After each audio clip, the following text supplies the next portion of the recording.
सातवीं कक्षा के विद्यार्थियों, सुप्रभात। आज आपके लिए एक बहुत ही बेहतरीन पाठ है, दूसरा पाठ, और पाठ का नाम है लक्ष्य साधना। Aiming for the target. लक्ष्य साधना बहुत ही बेहतरीन पाठ है और इस पाठ से लेखक यानी इस पाठ के द्वारा हमें यह शिक्षा मिलती है कि कोई भी कार्य हमें पूरी सावधानी से करनी है। और आज का पाठ, इसका संबंध इतिहास से जुड़ा हुआ है और वो भी द्वापर युग से जुड़ा हुआ है। द्वापर युग में भगवान कृष्ण ने जन्म लिया था और इसी द्वापर युग में एक भयंकर युद्ध हुआ था जिसका नाम था महाभारत। और इसी महाभारत की एक घटना है और वो घटना है कौरव और पांडवों से जुड़ी हुई। कौरव और पांडवों को सिखाने के लिए एक गुरु जी की नियुक्ति हुई थी। वो गुरु जी का नाम था गुरु द्रोणाचार्य। तो गुरु द्रोणाचार्य कौरव और पांडवों को सिखाने के लिए नियुक्त हुए थे। वे उन्हें धनुर्विद्या सिखाते थे, धनुष्य बाण चलाना सिखाते थे, उन्हें गदा चलाना सिखाते थे, उन्हें सब तरह की विद्या देते थे। तो एक दिन क्या हुआ कि गुरु द्रोणाचार्य ने अपने शिष्यों की परीक्षा लेने के लिए उन्हें धनुष्य बाण दिया और सबसे कहा कि मैंने इस पेड़ के ऊपर एक मिट्टी की चिड़िया बांधकर रखी है, आपको निशाना लगाना है और चिड़िया की आंख पर निशाना लगाना है। लेकिन निशाना लगाने से पहले आपको यह बताना होगा कि आपको पेड़ पर क्या दिखाई दे रहा है। ಇವತ್ತು ಮಕ್ಕಳಿಗೆ ತಾವು ಒಂದು ಬಹಳ ಚೆನ್ನಾಗಿ ಒಂದು ಪಾಠವನ್ನು ಕಲಿತಾ ಇದ್ದೀರಿ. ಬಹಳ ಸೂಪರ್ ಬೆಸ್ಟ್ ಪಾಠ ಇದೆ.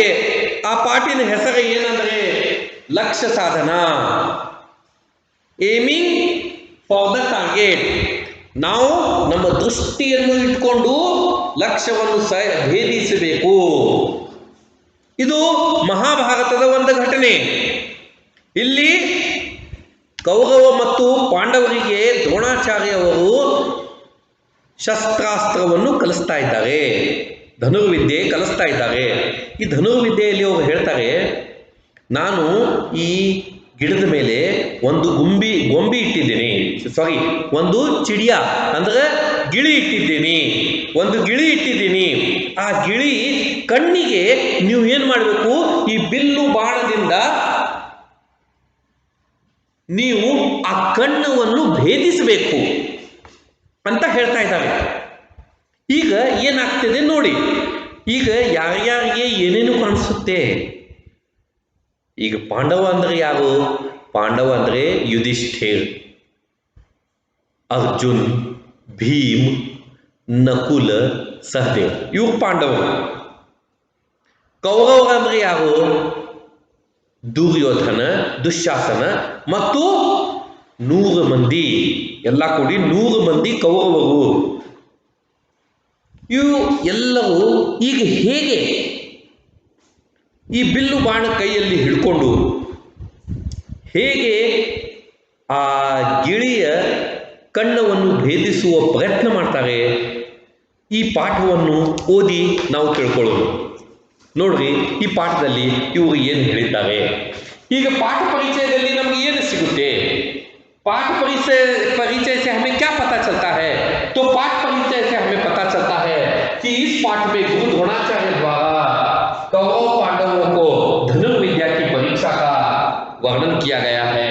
तो इस पाठ में गुरु द्रोणाचार्य द्वारा कौरव और पांडवों की धनुर्विद्या की परीक्षा का वर्णन किया गया है, यानी धनुर्विद्या में कौन पास हुआ और कौन फेल हुआ, कौन उत्तीर्ण हुआ, कौन अनुत्तीर्ण हुआ। आज ये आपको पता चलेगा जब मैं ये पाठ पढ़कर आपको बताऊंगा। तो जरा गौर से देखो इस पाठ में कैसे ये सारी बातें स्पष्ट होती है। तो अब मैं ये पाठ पढ़ने जा रहा हूं, सारे विद्यार्थी किताब में ध्यान देंगे। लक्ष्य साधना, तो देखिए, एक बार गुरु द्रोणाचार्य ने अपने शिष्यों की धनुर्विद्या की परीक्षा लेने के विचार से सभी शिष्यों को बुलाया। उन्होंने पेड़ की एक डाली पर मिट्टी की चिड़िया रखी और बोले, आप सबको बारी बारी से चिड़िया की आंख पर निशाना लगाना है। जो भी लक्ष्य पर निशान लगाने में सफल होगा उसे विजयी घोषित किया जाएगा। देखो, एक दिन द्रोणाचार्य जी सारे शिष्यों की परीक्षा लेने के लिए आए और उन्होंने पेड़ पर एक मिट्टी की चिड़िया रखी और कहा, इस चिड़िया की आंख पर निशाना लगाना है, आंख पर। अब चिड़िया कितनी होती है? इतनी छोटी होती है चिड़िया, और उसकी आंख इतनी छोटी होती है, एक डॉट की इतनी, और उस पर आपको निशाना लगाना है। और इसके लिए अगर आपको वो नहीं दिखाई दिया तो कैसे आप इसमें जीत पाओगे? सोचो, आपको निशाना बहुत अच्छी तरह से लगाना पड़ेगा। जरा भी चूक हुई तो चिड़िया के पेट में बाण घुस जाएगा, तो आप अनुत्तीर्ण हो जाओगे, फेल हो जाओगे। तो ये काम बहुत मुश्किल था। कैसे साध्य हुआ? आप देखो, लक्ष्य पर निशाना लगाने से पहले गुरु द्रोणाचार्य ने एक एक करके सभी राजकुमारों से पूछा, लक्ष्य की ओर देखने पर आप सबको क्या दिखाई दे रहा है? युधिष्ठिर ने कहा, सबसे पहले युधिष्ठिर आते हैं। गुरु द्रोणाचार्य ने सबसे पूछा कि आपको क्या दिखाई दे रहा है? चिड़िया दिखाई दे रही है या पेड़ दिखाई दे रहा है या और कुछ दूसरा दिखाई दे रहा है? तो देखिए, तो यहां सबसे पहले लक्ष्य लगाने के लिए, लक्ष्य भेदने के लिए कौरव और पांडवों में सबसे बड़े कौन थे? वो थे युधिष्ठिर। युधिष्ठिर सबसे पहले आए निशाना लगाने के लिए। हाथ में धनुष्य बाण पकड़ा, बिल्लू बाण हाथ में पकड़ा, धनुष्य बाण पकड़ा और निशाना लगाया। और क्या कहा? देखो, युधिष्ठिर ने कहा, मुझे आप मेरे भाई पेड़ और उस पर रखी चिड़िया दिखाई दे रही है। यानी उन्होंने कहा कि मुझे इस पेड़ को तो मैं देख रहा हूं, मैं आपको भी देख रहा हूं, मेरे भाइयों को देख रहा हूं, मैं चिड़िया को भी देख रहा हूं। दुर्योधन, अब गुरु द्रोणाचार्य क्रोधित हो गए। क्रोधित होकर गुरु द्रोणाचार्य ने दुर्योधन से पूछा, क्या तुम पेड़ पर रखी चिड़िया देख रहे हो? दुर्योधन बोला, मैं आसमान देख रहा हूं, पेड़ देख रहा हूं और उस पर रखी चिड़िया देख रहा हूं। इस पर गुरु द्रोणाचार्य ने कहा, कुमार दुर्योधन, यह गदा युद्ध नहीं, जाओ जाकर अपने स्थान पर बैठ जाओ।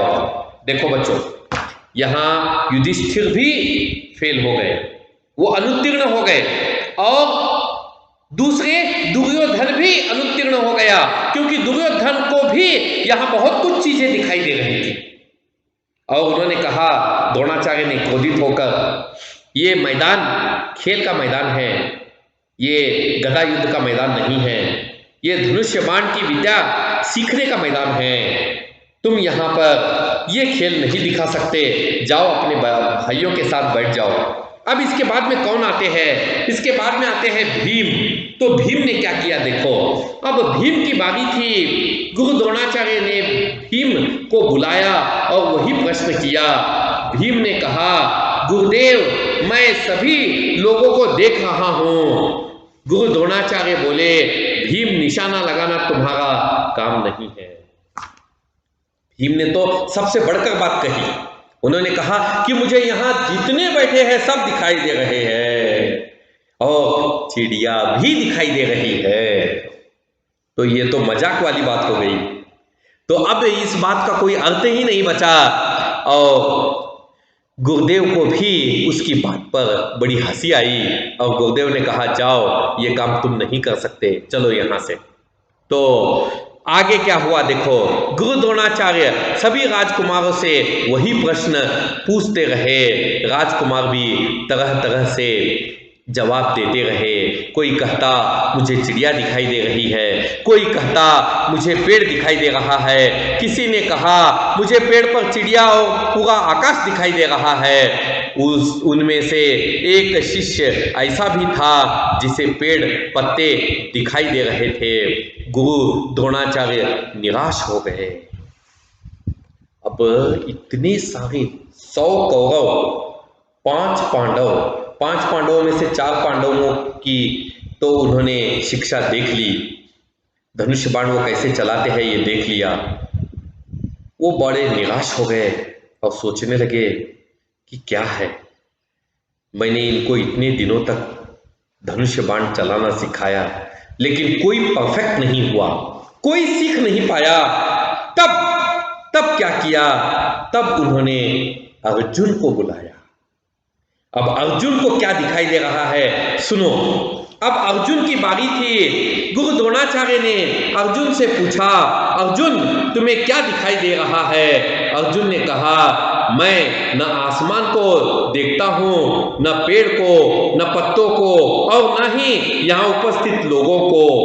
मुझे तो केवल चिड़िया की आंख दिखाई दे रही है।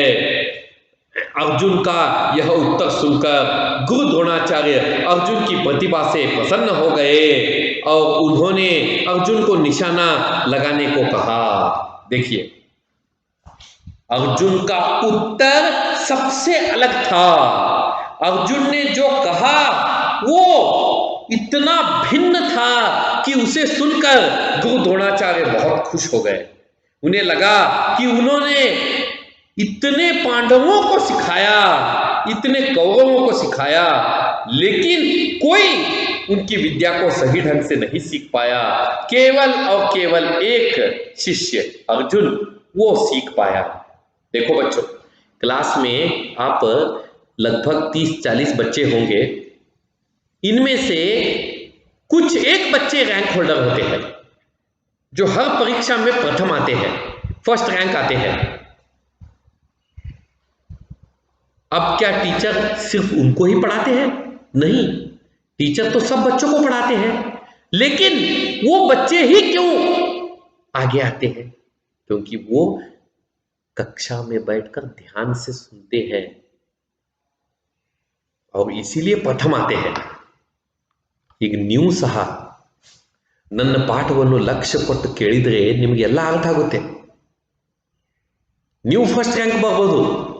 ಆದರೂ ನೀವು ಇಲ್ಲಿ 5 ನಿಮಿಷ ಕೇಳೋದು, 10 ನಿಮಿಷ ಆ ಕಡೆ ಈ ಕಡೆ ಹೋಗಬಹುದು, ಮತ್ತು ವಿಡಿಯೋ ಆನ್ ಮಾಡಿ ಕೇಳೋದು, ಹಾಗೆ ಮಾಡಿದ್ರೆ ನಿಮಗೆ ಅರ್ಥ ಆಗೋದಿಲ್ಲ. ಈಗ ಗುರು ದ್ರೋಣಾಚಾರ್ಯ ಅವರು 105 ಶಿಷ್ಯರನ್ನು ಕಲಿಸ್ತಿದ್ರು.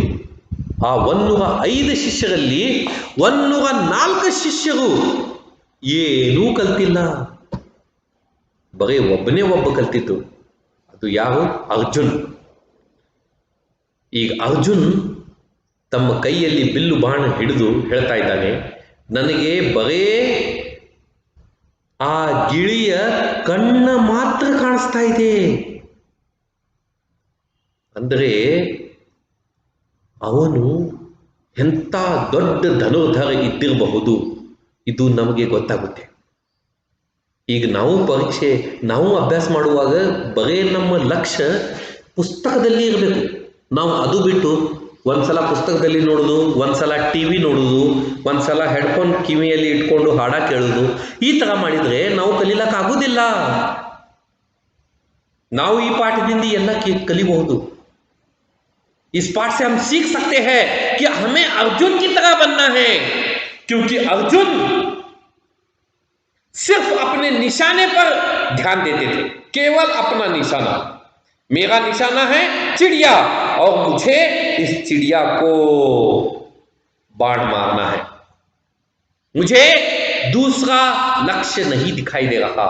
केवल और केवल सिर्फ और सिर्फ चिड़िया की आंख दिखाई दे रही है और मुझे इसी आंख पर निशाना लगाना है।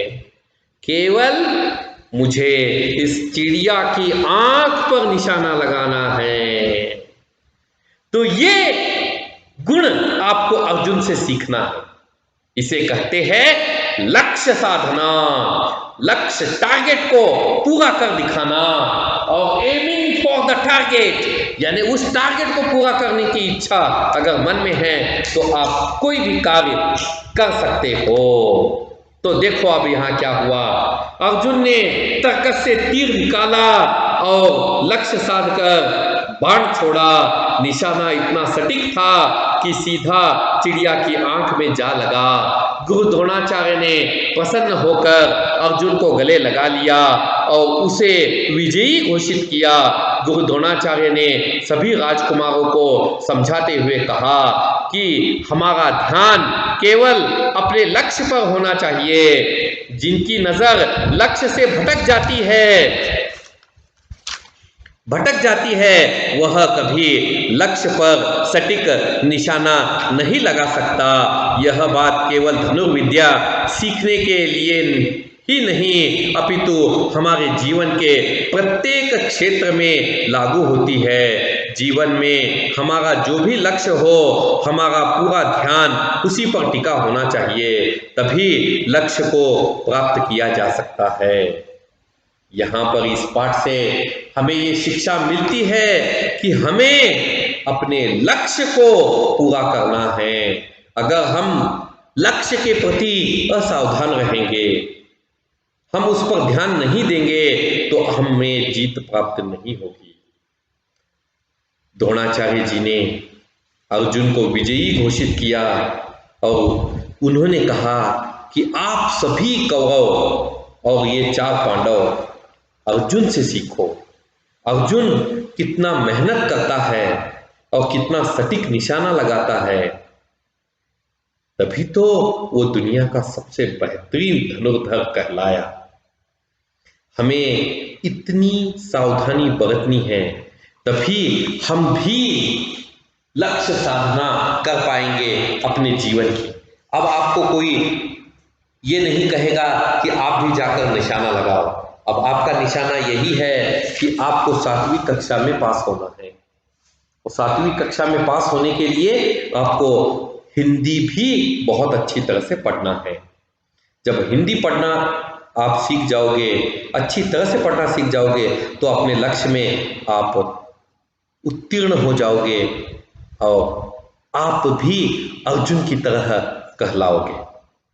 तो आपको अर्जुन बनना है, धनुष भीम, दुर्योधन या युधिष्ठिर नहीं बनना है। आपको केवल अर्जुन बनना है। और ये पाठ से हम यही सीख सकते हैं। तो आप अर्जुन बनने का प्रयत्न करो। अवश्य एक दिन आप अपने जीवन के लक्ष्य में उत्तीर्ण होगे, आप अपने जीवन के लक्ष्य में सफल होगे। धन्यवाद।